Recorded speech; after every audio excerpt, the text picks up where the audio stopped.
Episode 10. The Old Straight Tracks.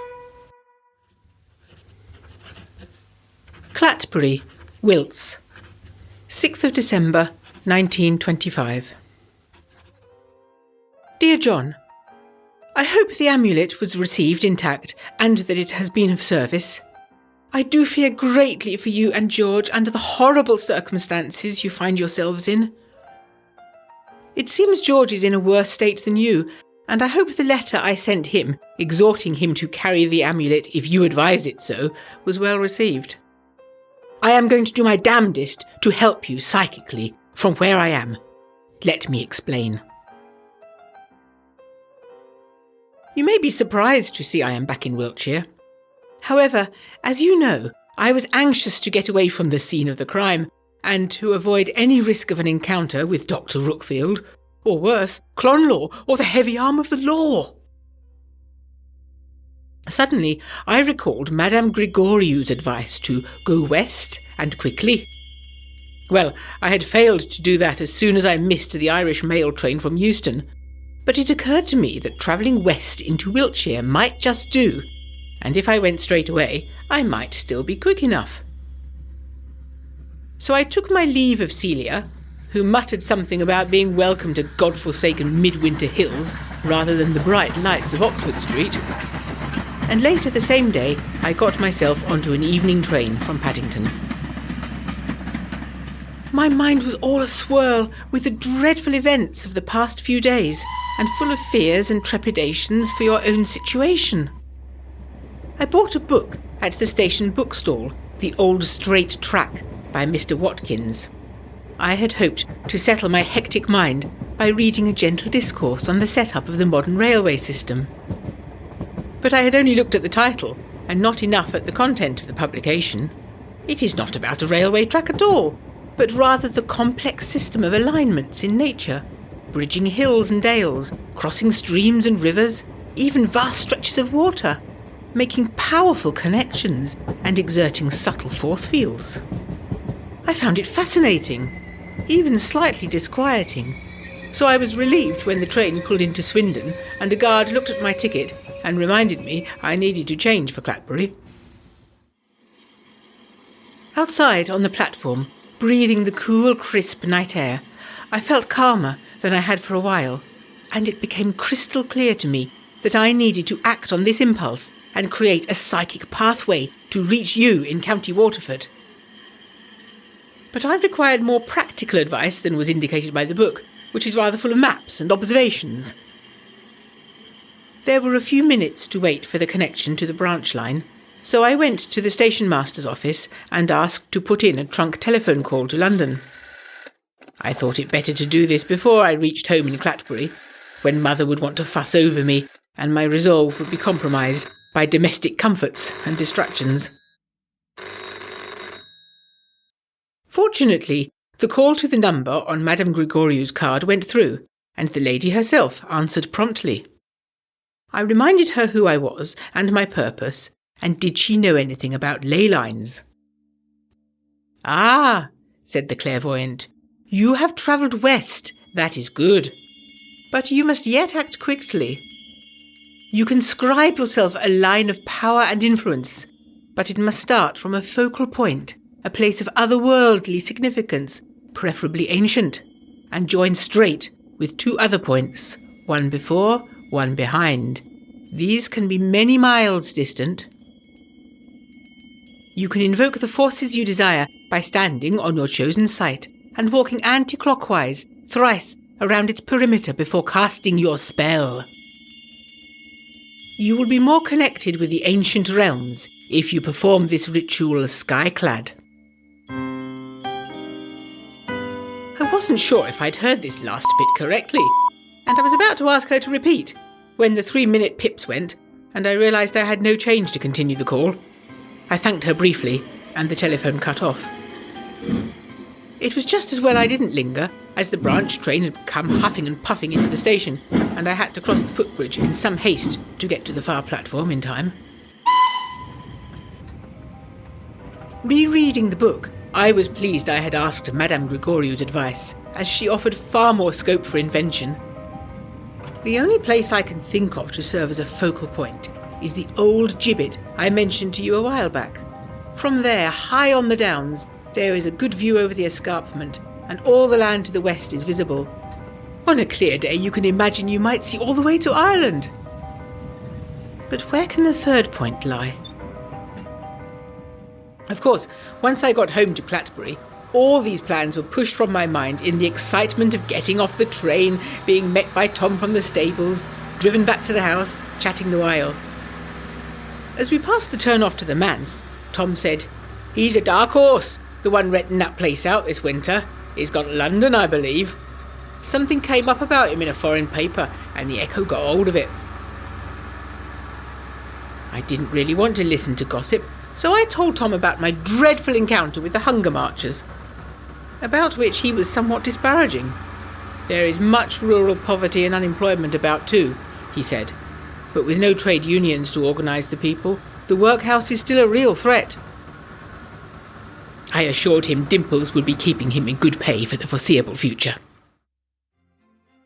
Mother, of course, was overjoyed to see me, but immediately insisted on a hot bath and some soup, and it being late enough to leave recounting all my adventures until the morning. She did say some of the letters she had received from Aunt Edith confirmed her suspicions that Father buying Kilforn had been a great folly. She also spoke quite highly of Roland, who it seems has been calling on her on a regular basis. The next day I fully intended to rest, but also to progress my plan for making the psychic pathway to you. However, by mid-morning I was interrupted by Mother saying, "Elizabeth, you have a visitor, a doctor, on a Saturday too." Well, of course it was Rookfield. I fear I am being stalked. I wanted to tell Mother to send him away, but she had assumed he was a medical specialist come to check up on me urgently, and so had ushered him into the sitting room, where I had to play hostess. "Dr. Rookfield," I said, "it is kind of you to make the long journey down from London. I am honoured. I suppose you have Father's papers?" Anything to try and prevent him mentioning the amulet and the Society of Esoterica. "Indeed I do," he said, handing them over to me in a manila envelope. There was a pause. The whole point of sharing them with him was for him to offer comment. But I was discomforted by the situation, knowing that he must know that it was I who had taken the amulet. I could feel myself blushing. "Thank you. Are you staying at the manse with Mr. Osborne?" was the best I could come up with. "No," he said. "I'm not sure Mr. Osborne will be this way for a while. He is, helping with inquiries." Well, this was news. Had Rookfield made it look as though Roland had stolen the amulet? Perhaps he genuinely thought that was the case. I let out a deep breath. Maybe the topic was safe to discuss, after all. "Do Father's papers hint at anything untoward at Kilforn?" I asked. "Your father seems to have been very intrigued by the ornamentation, both within and around the building," said Rookfield. "The triskelion, as you well know, is commonly seen to be a protective device, both if worn on a person, as though it were a talisman." I could feel my blushes returning and tried to think of plainer things, such as the train timetable back to London. "Or as engravings or decorations on and around a building. Kilforn Hall seems to have been elaborately adorned with them, perhaps excessively so. In the envelope, there's an additional document copied from the Society's archives. Have a look at it at your leisure. It may help to explain the mystery, and I'll add a little cantrip of my own for you. Now, I must be going. I said to Osborne there's some business of his I'd attend to. Which way is the manse from here?" I felt it would only be polite to invite him to stay to lunch, but was relieved when he said he'd get a bite at the Five Bells, as he had a busy day of it. I thanked him for return of the documents. It was only after he'd gone that I wished I'd asked him about ley lines. Mother, of course, wanted to know what his purpose was, and I must confess I let her continue in her belief that he was a medical man. I do hope she doesn't let on to Dr. Maundrell. She is, of course, keen to know more about both the prognosis and the treatment. Apparently the bill for the sunray therapy was greater than expected. Since his departure, it has been preying on my mind that the amulet was also meant for Lily. And I do hope that between you and George, you can ensure she comes to no harm. Rookfield had mentioned to Clonlaw that he would try to save her. I have no idea how he plans to do that, but given his occult practices, I am sure he is as capable as I am of sending psychic forces to overwhelm opposition. On that note, I am going to make myself scarce in the study, as I have to look through Father's papers and make head or tail of all the esoteric information it has been my fortune to receive. I so fervently hope not only yourself, but all the good folk at Kilthorne can escape this evil animus. Aunt Edith, I am sure, will rebuff anything out of the ordinary with her customary no-nonsense manner. With love and affection, Elizabeth.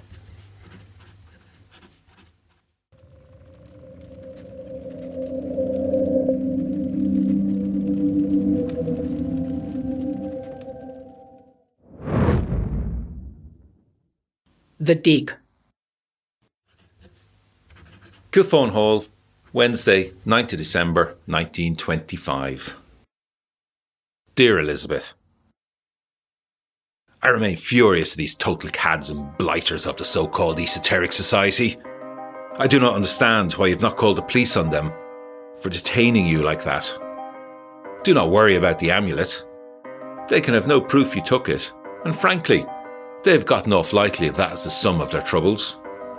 I am minded to pay a visit to the society next time I am in London. It warms me greatly to hear one of their number is on the run from the law, and absolutely confirms my worst impressions of them. As to the amulet itself, well, it would seem to have worked, or at least for the moment it seems to have. Whether indeed the amulet protects one from the gods themselves, or merely is a testament to the power of mind over matter. Either way, I worry that this news will merely provide you with encouragement for your adventures. I am very much in Aunt Edith's bad books at the moment, as I was drinking coffee at the table with her when I read of Madame Psychic's advice to you, and spluttered my drink out in surprise at the notion of being sky-clad, in general, and in particular in this weather. Please, please, do not do what I think you are going to do. It has taken me all of the last few days to finally get George to don the amulet. I fear he needs it much more than I. I should be honest and say I think that the amulet has not so much cured him as built a system of trenches around his mind to repel the invader that was overwhelming him. Now it, and whether by that I mean a god or encroaching madness, I do not know, prowls around him, constantly looking for a weakness in his defences. Fanciful, possibly, but that's how I think on things these dark days. On the one hand, I consider this a madness that has infected us all. On the other, I still ponder through the logic of it as if it was all real. George, Lily and the historian have all been marked deliberately by Crom's knife, or opportunistically by his tree, the hawthorn. Clonlaw has kept Lily confined since her argument with him, presumably to protect her from what is coming, if indeed that scoundrel Rookfield has supplied him with the means. I hope now with the amulet that George is also protected, but this still leaves Alex in danger. Why Foley was taken and what the haunting of the house means, I do not know. Crom still haunts me in my dreams, but I think whatever link I have to him is tenuous and mostly broken by my escape from him. The one new thing I have learned, from Murphy the house steward in fact, is that the boy who went missing had made a delivery to Kilthorne Hall a few days prior, and had to be rousted from the North Wing, where he'd gone poking around when dismissed. How does that connect, though? I have persuaded George, now that he is in his right mind, for the most part, to call off the excavations. What clinched it in his mind was the eerie telephone call he had just received. The phone had rung, startlingly loud in the quiet house, and George had dashed to it in the hope it was Lily. I could hear him say, "Hello, hello, Lily! Lily, is that you?" Then, "John, come over here and listen to this." I came over, and crouched in close by George, our heads tight to either side of the telephone earpiece he held. At first, it was like we were listening to a vast empty space. I don't know how else to describe it. Then, as if from a great distance, I heard a woman's voice crying feebly, "Help me. Help me. Please, help me. He's coming." Then there was a sound like a nearby footstep, and of the phone on the other end being cradled. The call ended. "What the devil was that?" said George. "And was that Lily? I couldn't be sure." I said I wasn't certain either. It could have been. It is quite late in the evening now. Too late really for a social call, but we were setting off shortly in the car to Clonlaw House to deliver the news in person and check up on Lily. I also want us to act now in case George regresses, and I want to be there to ensure no more trickery by Clonlaw. I will update this letter with how that goes before I send it in the morning. But first, let me tell you of the dig. I have the time, as from my window I can see Murphy bent over and turning the crank on the car engine which refuses to catch. George's car has run like a dream before today, but that it should start acting up now feels appropriate. It's dark out as the moon is old, and one of the stable hands is holding a lamp aloft for the house steward. Murphy is wreathed in steam from his exertions, and his breath that condenses in clouds in the cold air. The dig is, well, strange. I had assumed they would trench their way into the centre of the mound looking for a central hidden chamber, or some such. Indeed, that is how it started. They have dug down to ground level a slit about 2 feet wide and shored up with boards. It runs towards the centre of the mound, and is far too similar to a communication trench from my days in France for me to be comfortable in. The they I refer to is 3 men from Waterford City that Clonlaw has brought in especially. They are hard men, not given to flights of imagination. Normally, there would be uproar locally at workers being brought in, but in this case, I think the feeling is more of relief. Murphy has had to facilitate the works, and to give him his due, he is very much against them, not for any superstition, but because he thinks his employer has been taken advantage of by Clonlaw. Loyalties are complicated in these parts. So the men dig, overseen by Alex. The historian looks more and more like an old man of the woods. He has stopped grooming himself, and his clothes are constantly muddy. I am not sure he's sleeping in his bed at night. A track has been cut through the scraggly woods that hide the clearing, and a path of boards laid down in the boggy ground. The way to the mound that has been hidden for so long has been breached by the modern world, and I do not know that this is a good thing. Clonlaw, with his driver Porrig, comes every day to watch. The rain, which has been a constant companion until this morning, has not deterred him. He looks increasingly ill, and hides less how much help he needs from Porrig to traverse the treacherous and muddy ground. The men dig, and they dig. The floor of the slit trench now dips downwards, and the cut they are making has become a tunnel. I've stood in front of it, and been too reminded of my dream of France and what might lie waiting for me within that dark maw for me to enter so far.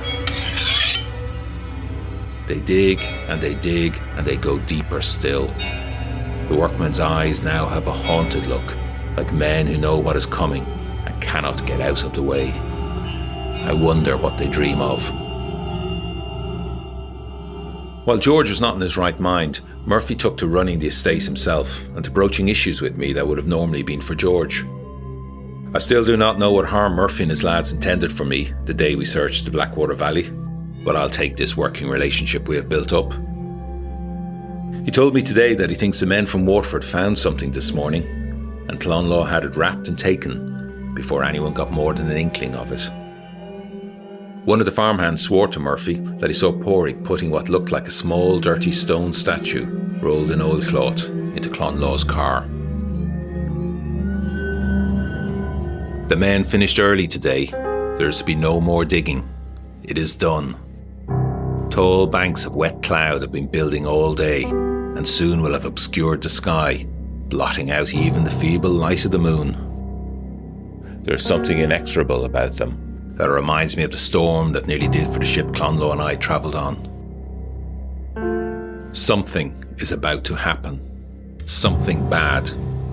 It must be soon, for when those clouds break, I think their intent is to flood us and wash away both God and man's evil.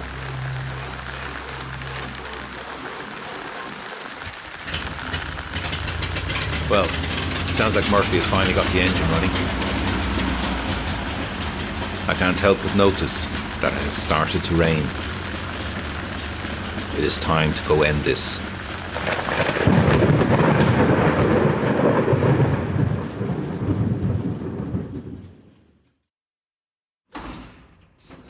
Elizabeth, it is close to midnight as I write these final words. George and I are at Clonlaw House, and again waiting for the damn car to start. I will need to be quick. The journey over was a nightmare. The rain has come sheeting down, and the countryside is pitch black with no moon or stars to light the way. Despite the hour, there were still some lights on in Clonlaw House, but it seemed dark and forbidding all the same, not the glittering jewel box it was on our last visit. We ran from the car to the porch and hammered on the door. After a while, a rather haughty maid opened the door and demanded our business. George was not going to be deterred by her rudeness and responded in kind, demanding that rogue Clonlaw see us now. We've affairs to settle with him. The maid left us in the entrance hall, dripping water all over the tiled floor. The inside of the house was immaculate, but there was a faint sour smell, like a sick room. The maid returned with the housekeeper, a fierce, stout woman. Well, she gave us the what for, coming here at this time of night and disturbing his lordship and him upon his sick bed and all. She practically chased us out the door and slammed it shut in our faces. The rain was coming down heavier again as we raced to the car, where I'm writing this now, trying to avoid the drips from my hand or hair smudging the ink. There was a dark figure waiting for us by the car, oilskin coat and hood slick with rain.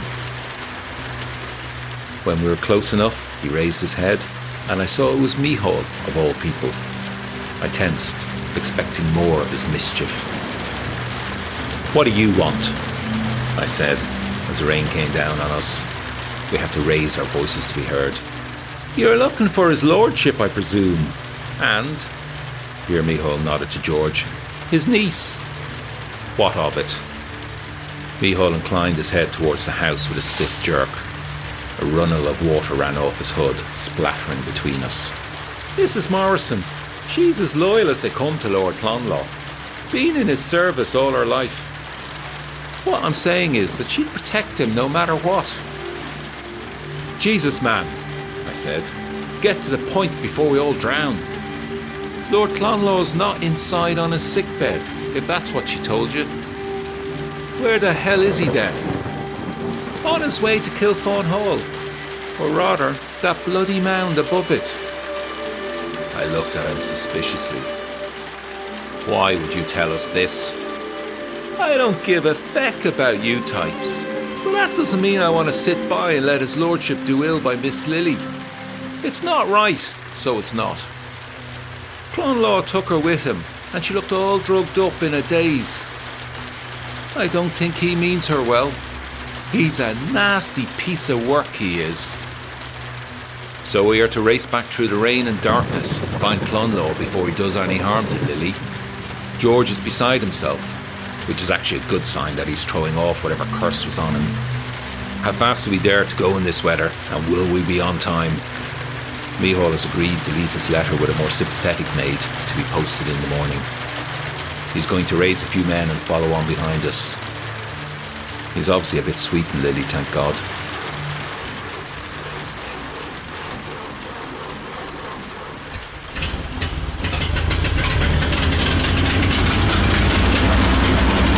Righto, got to go. The engine has finally started. Wish us luck. Love, John.